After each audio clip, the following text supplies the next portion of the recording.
Felicitations, malefactors, and welcome back to more Cave Gameshire. So, in the previous video, I showed you guys what I was up to with the mine and the progress I've been making on with this project. Today, however, I'm going to show you the finished product, because I am actually done with the mine now. So without further ado, I will show you the last portion of the mine that I finished earlier this last week.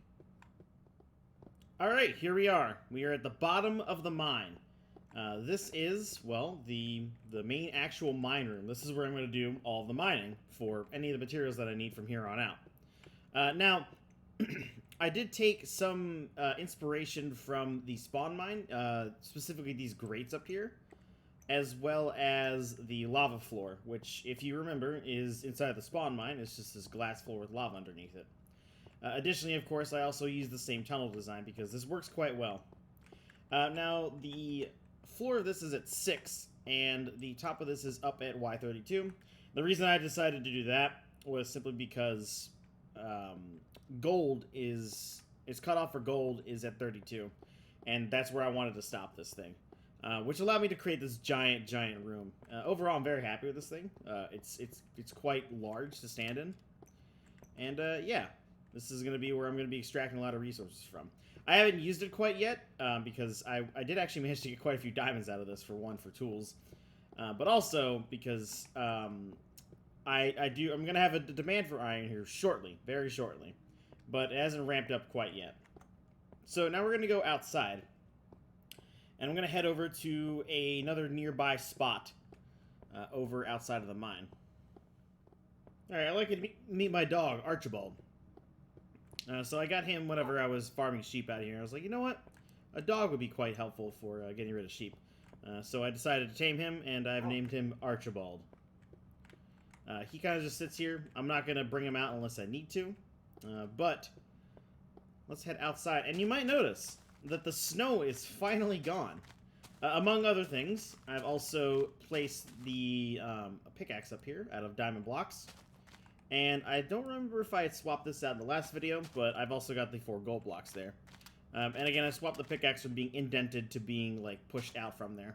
I've also done a bit more lighting of the area to try and make this place safer. Overall, I think I've done a pretty decent job, though I'm still going to turn on my debug screen so I can spot mobs, that way I don't get, killed on accident. Alright, so we're going to go ahead over this direction because I do have a small light path built to allow myself to safely traverse over. Now, over on the other side of this mountain is a bit of a flat area near a desert. And I chose this spot because it's actually the perfect area to build a train station at. So, here on the screen here, you can see an image of a rail line that I've plotted out. Obviously, there's been some changes near the front spot. I no longer have the train station for here in the same location because I realized it's not going to really fit that well there. Unless I did heavy landscaping, and I didn't really want to destroy what was there. I did have the landscape for this current area, but I had to do much less of it, and it wouldn't look as odd. Ooh, there's a sheep right here with wool. Sweet. Always take these sheep whenever you can get them, because, it's just free dyed wool. Alright. So the train station for this side is going to go over here, and it's going to sit roughly where this is. I might move this like a few blocks this way. I still need to make sure I have enough room for the, I guess, the launching portion of it to, like, fire the rail out, basically. Basically the train platform. And you can see I've done quite a bit of lighting over here, too. Now, what I plan to do is it's going to launch from this area, and then it's going to meander down this way, down the beach, and then it's going to, go along its normal route. Before I had it curving into there, but I decided against that. Additionally, I'm also probably going to redesign the base rail track, because I have a design for it, but it requires... No, it doesn't require. It has, like, a large fence to protect from, hostile mobs or whatever. But you can't really see anything out of there, and I'd honestly like to have a nice view of the landscape when I'm going by. So what I'm probably going to end up doing is I'm going to redesign it to not have those fences, but still provide protection against, like, cows or pigs wandering onto the track and stopping any trains. Because that would be quite annoying. But because of that, I'm going to require a lot more torches in the area in order to make it safe. Because if I don't, then, you know, I'm going to have a creeper on the track and I'm going to blow up. But yeah, we're going to build this train station here today. So without further ado, let's get on with the station building.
Alright, the train station is done.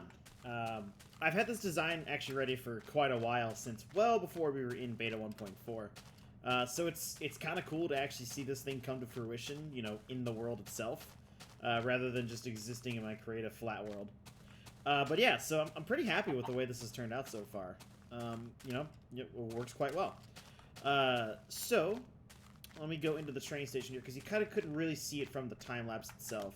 Before I go in, though, I want to start the grass spreading. Although, yeah, that should work. Yeah, that should work. Alright, cool. So, I kind of need the grass to spread onto that, because I want that to be a grass block and not just dirt. Although it doesn't look like I planned this far ahead, so I'm just going to have to remove this door temporarily while the grass spreads around. Okay. And we'll place some torches. Alright, cool. This should be good to go. That should eventually spread there. I'll just have to hang around here for a bit.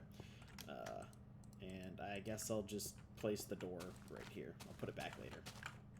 Alright, so inside the train station itself, we've got a few areas. So this is kind of the side coming in from, you know, wherever. So, like, you're coming into the train station to depart. So you come in here. And then the way I've kind of imagined this is like here's where you get your train ticket. You know, this is where you grab your ticket from. This side is for people that are coming in. They get off of this platform, and then they can just, you know, come in through here and then exit. And then you come around here, and then I have this tower right here.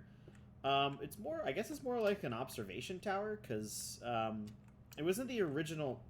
a pink sheep! Yo, I'm going to stop what I'm doing right now and go get the pink sheep. I can't believe I just found one. I've found a couple so far, but I haven't caught any on recording. I thought that looked funny, because it's like, that's not the same pink as a pig. Alright, ooh, brown sheep. Well, you're valuable. Poggers. Alright, let's take this guy's wool. Cool. Got some free pink wool. Alright, well, that's a blessing from the gods, I think. So anyways, yeah, I've got this observation tower right here. It was in the original, like, image. I based this design off of, like, a small town train station in, like, Virginia. Which is where I got the design from. And it had this tower on it. And it looks pretty cool. It juts out of the roof. It, you know, adds some variability to it. We've also got a chimney on the second floor that just kind of outputs the smoke. Again, more aesthetic than anything else. Yeah, so then you come over here, and then... Why there's two doors? I'm not exactly sure. I need to kind of, like, you know, work that into, like, a reason for why there's two separate doors. I don't know. Extra traffic? Hell if I know. Either way, they come out here, and then I'm going to put the train platform in this spot right here. So this is going to include a launching mechanism, and then just the portion where the inbound rail stops and gets caught. But for the outbound rail, I have to have a whole launching mechanism, and it does require a bit of height, so I'm thinking that my best bet might be to sink the platform. So, like, for example, have the rails sitting, like, 4 or 5 blocks below the surface level right here. And then, that way I can hide the launching mechanism. Otherwise, I'd have to put in this hill right here, for example. But then this allows me to, you know, make the platform for the rail track itself. And then, once the launching mechanism flings the rails, or, sorry, the minecarts, then, you know... I could bring it back up to surface level. I don't know. I'll consider how I'm going to execute this, because that's been a challenge that I haven't really thought fully through. Place some more torches down here. I could place the launching mechanism inside of here, but yeah, I don't know. I'm inclined to just place it in the ground and then have it raised back up to standard height. I'm also, again, I'm going to redesign the rail so it doesn't have any obstructions, so we can view the landscapes as we cruise on by. But yeah, that's going to be a problem for probably tomorrow, me. Yeah, so I will be taking care of that. I have been working a lot of, doing a lot of stuff on stream in terms of work, like, especially with the mine. So if you do want to come see me actually do some of that, like, longer scale work, I will be streaming on my twitch.tv page pretty much every day, barring work. If work gets in the way, I can't really do anything about that, and that's just the way it is. But yeah, I've been doing a lot of stuff on there, especially with the mine, but now we're going to move on to the rail track. Man, this is really nice. Alright, well, that's enough gawking at my own build. It's time for the next phase of work. So, anyways, I think that just about does it. So, as always, I've been Fig. Thank you for watching. And take care.